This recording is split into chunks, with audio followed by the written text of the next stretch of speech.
As of Tuesday, March 24th, 2026, the Middle East is navigating a highly volatile period characterized by a fragile diplomatic pause between the United States and Iran, juxtaposed with intense military escalations on other fronts. Here is the comprehensive update on the situation. 1. The U.S.-Iran standoff, a 5-day pause. President Donald Trump has officially extended his 48-hour ultimatum by 5 days, delaying planned strikes on Iranian power plants and energy infrastructure. The very good talks. Trump claimed to have had productive discussions with a respected Iranian official. However, Tehran has publicly dismissed these claims as fake news, accusing the U.S. of market manipulation. Joint control proposal. In a surprising turn, Trump suggested that the Strait of Hormuz, the world's most critical oil choke point, could potentially be jointly controlled by the U.S. and the Iranian leadership to ensure global energy stability. 2. Direct Iran-Israel escalation, nuclear red lines. Despite the U.S. pause, the direct conflict between Iran and Israel has reached a perilous new stage. New wave of missiles. Early this morning, March 24th, Iran launched a fresh wave of ballistic missiles toward Israel. Reports indicate a building in Jerusalem was hit, and loud blasts were heard across the city. The Dimona strike. This follows a devastating weekend where Iranian missiles penetrated Israeli air defenses to strike near the Shimon Peres Negev Nuclear Research Center, Dimona, and the town of Arad. Over 180 people were wounded in these attacks, which Iran claimed were retaliation for a previous strike on its Natanz nuclear site. Israeli retaliation in Lebanon. Simultaneously, Israel has launched 7 overnight raids on Beirut's southern suburbs, targeting Hezbollah infrastructure. The Israeli military stated that the battle against the Iran-backed group has only just begun. 3. Global energy and economic crisis. The Hormuz crisis is being described by the International Energy Agency, IEA, as the largest supply disruption in the history of the global oil market. Oil prices. Prices have surged to over $104 per barrel. While the U.S. pause provided a slight relief from the $126 peak, the continued effective closure of the strait has cut global oil flows from 20 million barrels per day to a mere trickle. Supply chain collapse. Beyond oil, the world is facing a dire fertilizer shortage, specifically nitrogen-based, which is expected to drive up global food prices significantly in the coming months. Emergency measures. IEA member countries have agreed to release 400 million barrels of oil from emergency reserves, the largest stock draw in history to cushion the economic shock. 4. West Bank. Surge in settler violence. Taking advantage of the regional chaos, the situation in the West Bank has deteriorated into what observers call a coordinated rampage. Systemic attacks. Over the last 48 hours, Israeli settlers have attacked dozens of Palestinian villages, torching homes, vehicles, and olive groves. International condemnation. Jordan and several UN agencies have strongly condemned these attacks, warning that the violence is being used as a cover for ethnic cleansing, while international focus is fixed on the U.S.-Iran war. Summary of the current pause versus war. Front status as of March 24th, 2026. U.S. versus Iran. Fragile pause. 5-day delay on energy site strikes. Secret talks disputed. Iran versus Israel. Active war. Direct missile exchanges. Strikes near nuclear sites. 180 plus wounded. Israel versus Hezbollah. Escalating. Heavy Israeli airstrikes on Beirut. Ground captures in South Lebanon. Global economy. Critical. Oil at $104 plus. Historic 400 M barrel reserve release. Looming food crisis. Do you think Israel will be ready to end the war when you're ready to end the war? Mr. President, Mr. President, the relationship's a very good one. I think so. Mr. President, we want more or less similar things. You know what we want? We want victory.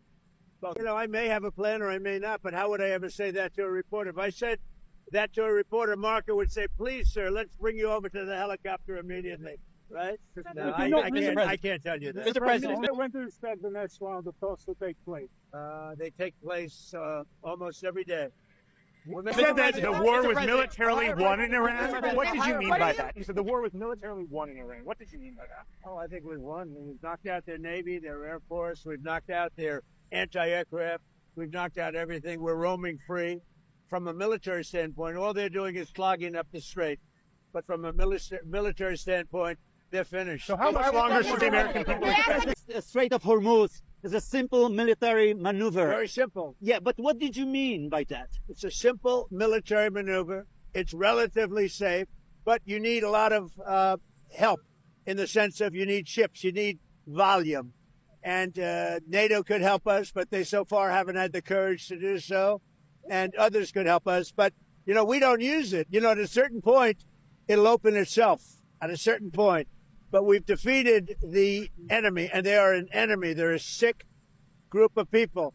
The leadership is gone. The Navy is gone. The Air Force is gone.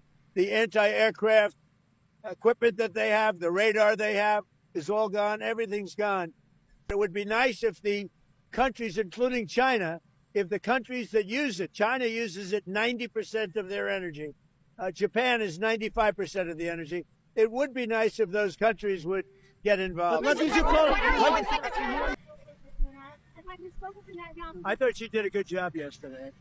Starting at the American bases in Europe, Lindsey Graham has asked for you to reconsider the American bases in Spain, in Germany, after what they have done in the Strait of Hormuz. What's your take? Well, it deserves. He's right about asking that, and I think NATO's gone down a long way because they haven't. I mean, they should be helping with the Strait. They get much of their energy from the Strait of Hormuz, and if Lindsey Graham said that, and don't forget, he was the big NATO guy for a while, and now he's not. And a lot of senators and congressmen, they're very upset with the fact that NATO has done nothing. Ceasefire in the Middle East and to reopen dialogue. What do you say to the Pope? Well, look, we can have dialogue, but I don't want to do a ceasefire. You know, you don't do a ceasefire when you're literally obliterating the other side. They don't have a Navy. They don't have an Air Force. They don't have any equipment they don't have any spotters. They don't have anti-aircraft. They don't have radar, and their leaders have all been killed at every level. We're not looking to do that. Wow, I can tell you, he was a tough, great guy, and he was a great supporter. Wow, that's too bad. Tell his family highest respect. Great man. Very well. And are you deploying the additional troops for deterrence or to optimize your operational capabilities? Well, I would say this, that if I told you the answer to that question, my military people would be very happy. So we have a lot of troops. We have unlimited ammunition. We have the greatest equipment in the world. And we are decimating Iran. It's about time. And frankly, it should have been done long before me. It should have been done before other people.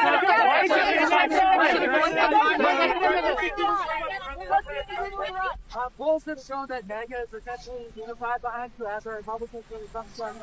There's been reports that the United States might be sending 2,500 Marines to the Middle East. Are you concerned that a move like that could potentially change the unity? Well, I don't know. I seem to have great support because CNN came out with a poll today that I'm at 100%. And they said they've never seen a poll like that. The CNN poll said I'm at 100%, and they've never seen that before, which is an honor. I was impressed that CNN would do that. But as far as troops are concerned, I can't tell you what we're doing. Mr. President, you took issue with Australia, Japan, and South Korea this week. Yeah, I was very surprised. Very surprised about Australia and what? What would you like them to do? Well, they should get involved, and I was a little bit surprised if they said no, because we always say yes to them. What did Australia say no to? What did Australia say no to, Mr. President? That they'll allow the U.S. to use air bases to defend the Strait of Hormuz.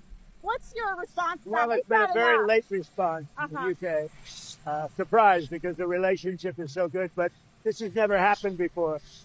They were really pretty much our first ally all over the world, first ally, and they didn't want us to use the island, the so-called island, which for some reason they gave up rights to it. And I was a little surprised at the UK, to be honest with you.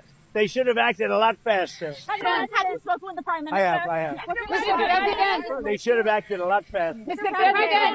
You see that your former press secretary, Sarah Sanders, was asked to leave a restaurant by staff who felt threatened by her politics. Well, her politics are right down the center. She's a good person, and that shouldn't have happened. Where did that take place, here or in Arkansas? In Arkansas. Wow, in Arkansas. That's very surprising. I love Arkansas. I won that state by so much. I think that Sarah's going to be just fine, but it's too bad. She's a good woman, Sarah. Mr. President, the price of oil is way up. The stock market is down. Did you miscalculate the cost of going into Iran? No. We're not giving a nuclear weapon to terrorist thugs, and we're knocking the hell out of them. Their Navy's gone. Their Air Force is gone. Their leaders are gone. Their anti-aircraft is gone. Everything's gone. But did you expect the economic No, I expected worse, actually. Mr. President, You thought that oil prices would go much higher when I did this. You still support... We just set every record in the book with Dow, with the S&P. Dow hit 50,000, S&P hit 8,000, 7,000 at levels, at speed like nobody's ever seen before. But I said I have to go off on that path and I have to take a little journey. We have to get and he would agree, but he's not going to say it. And this is not St. Patrick's Day, by the way. What are you doing with that time? But we had to go off on a circuitous path and take care of business, and we are in the process of doing it. And I'll tell you, I think we're weeks ahead of schedule. My Secretary of State is very happy. Do you have a question for Marco? Yes. How soon? President Trump said this week that he could take Cuba. How soon can that happen? Well, I mean, Cuba's a disaster, and it's because of their communist government. It doesn't work.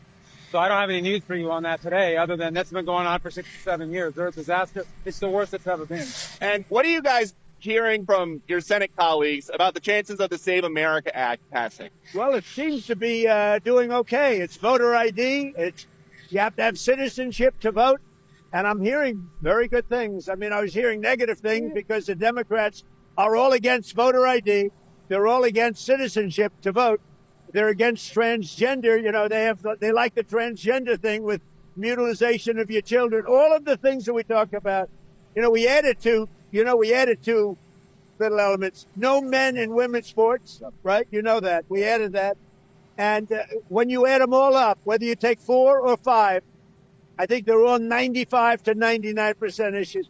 I hear it's going, look, it should be an easy pass, but we need Democrat votes. They don't want to approve voter ID because they cheat. They don't want to approve citizenship. In other words, we want to have citizenship in order to vote. You have to prove your citizenship. The Democrats don't want to do that. You know why, Peter? You know why? Because they want to cheat, Peter. Now, speaking of something that's more pleasant, see that? It's going to be the greatest ballroom anywhere in the world. Nothing like it. And they just started today one of the biggest pours of concrete that's ever been seen in Washington, D.C. When they're doing the construction, does it ever wake you up? It makes me happy when I hear those pile drivers. My wife doesn't love it, but I love the sound. I love the sound of concrete. I love the sound of pile drivers. how are you?